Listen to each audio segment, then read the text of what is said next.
Ketika Mo Yanfeng masih sangat muda, bahkan ketika murid gerbang luar tidak dipertimbangkan, sebuah nama di Tanah Suci Tahu telah melegenda sejak lama. Itu, Yu Wenyu. Murid lain memasuki Taihao Shenghu, berusaha mati-matian untuk menyerap lebih banyak, tetapi dia baru saja keluar setelah menyerap cahaya kemasan 100 perbaikan. Kesenjangan antara keduanya sama sekali tidak bisa dibandingkan. Ini bukan untuk mengatakan bahwa Yu Wenyu telah dapat tinggal di Taihao Shenghu untuk waktu yang lama, tetapi Taihao Shenghu menurutnya hanya tanpa tekanan. Kakak Yu, apakah itu salah satu dari putra suci yang membunuh sinar cahaya Tanah Suci dalam pertempuran Tanah Suci, dan yang memiliki dua tetua? Menyebut nama ini, tubuh tercinta Mu Yanzhen tiba-tiba bergetar, dan suaranya sedikit bergetar. Ada alasan yang sangat penting mengapa Tanah Suci Taihao berada di ujung Tanah Suci, itu menyinggung sinar Tanah Suci. Seorang putra suci Tanah Suci, ketika Tanah Suci berperang, membunuh sinar cahaya Tanah Suci, putra suci yang paling menyilaukan saat itu, dan membunuh dua tetua. Akhirnya, mereka memaksa sinar cahaya Holy Lord sendiri tembak dan bunuh. Tidak ada yang akan melupakan perbuatan seperti itu, bahkan setelah sekian lama. Salah satunya karena dia mengenai wajah sinar Tanah Suci. Meskipun ada peringatan, dia sendirian, dan bahkan memotongnya 3 tembakan besar Tanah Suci. Salah satunya karena Holy Lord mengabaikan identitasnya dan membunuh putra suci Tanah Suci. Hubungan antara Tanah Suci Taihao dan Tanah Suci Sinar Cahaya juga karena hal ini. Selama bertahun-tahun, gesekan terus berlanjut. Dan ini juga mengapa, bahkan jika Direktur Senior Tanah Suci Taihao tahu bahwa Qin Yichen memiliki bakat bawaan seniman bela diri dan keberadaan senyawa dan di luar imajinasi, dia tidak mengumumkan alasannya. Bahkan sekarang, bahkan di antara Tanah Suci, semua sesepuh kecuali Dan Hall tidak mengetahui keberadaan senyawa dan. Selain itu, dari beberapa aula Beihao, Penatua hanya tahu sedikit tentang Qin Yichen. Senior Tanah Suci Taihao, seberapa baik menyembunyikan Qin Yichen. Bahkan di permukaan, Qin Yichen tidak lebih dari disiplin orang baru dari sekte luar Tanah Suci. Orang seperti itu tidak akan menarik banyak perhatian. Seperti angin 1000 dan saljunya sama. Apakah manajer senior Tanah Suci Taihao tidak tahu bahwa dia memiliki roh bela diri Phoenix Api yang legendaris? Jelas, dia diperhatikan sejak angin dan salju memasuki Tanah Suci. Tetapi sekarang, di mata semua orang di Tanah Suci, dia hanyalah murid perempuan sekte luar yang mendekati Qin Yichen. Karena Tanah Suci Taihao tidak cukup kuat sekarang, tidak ada cara untuk bersaing dengan Tanah Suci Sinar Cahaya. Jadi kita hanya bisa menyembunyikan kekuatan kita dan menghindari ujung tajamnya. Yah, sayangnya, aku tidak bisa melihatnya. Mo Yanfeng menghela nafas. Seperti dia, di sekitar tetua, wajah mereka agak kusam. Awalnya, kemunculan Yu Wenyu merupakan kesempatan bagi Tanah Suci Taihao untuk bangkit, dan dia tidak pernah mengecewakan Tanah Suci. Namun, dalam pertempuran Tanah Suci, orang-orang Tanah Suci yang cerah menggertak tak tertahankan, dan calon putra suci membunuh orang Tanah Suci Taihao di depan Yu Wenyu, yang menyebabkan tembakan ganas Yu Wenyu. Anak ini bagus, tapi tidak bisa dibandingkan dengan putra suci.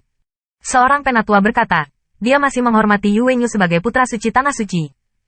Kata-katanya memenangkan persetujuan semua orang, bahkan Deacon Lin pun mengangguk.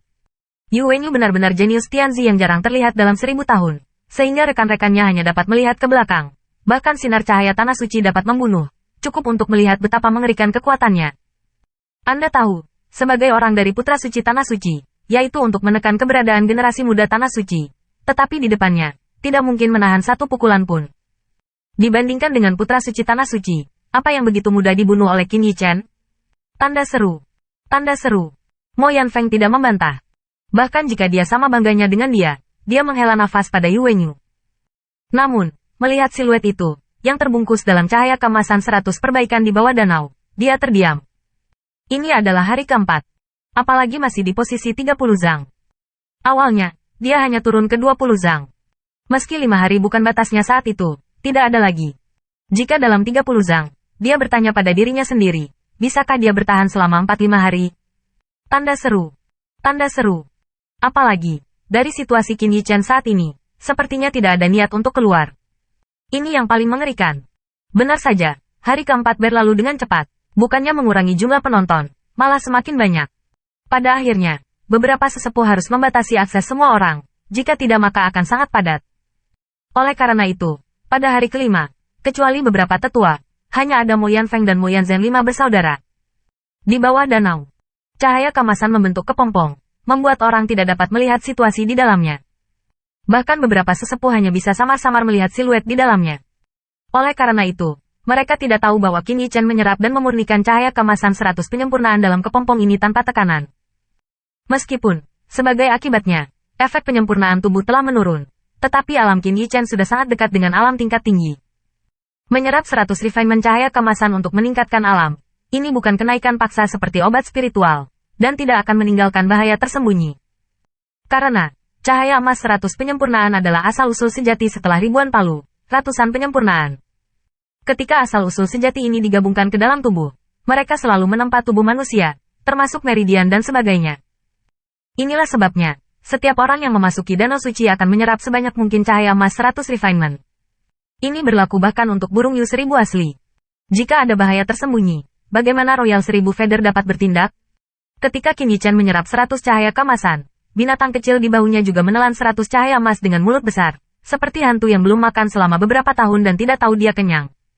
Selain itu, kecepatan penyerapannya jauh dari sebanding dengan Qin Yichen. Tubuhnya yang kecil tapi seperti tamparan seperti lubang tanpa dasar, dan tidak dapat menopangnya lagi, dan tubuh kecilnya tidak membengkak sama sekali. Namun, tubuhnya yang suram dan kusam tampak jauh lebih mulia. Di dahi, ada 2 bungkusan kecil melengkung, dan gambar kecebong muncul. Selain itu, pada tubuhnya yang mulus, seperti tanah gersang, jejak-jejak kecil yang tidak beraturan telah retak.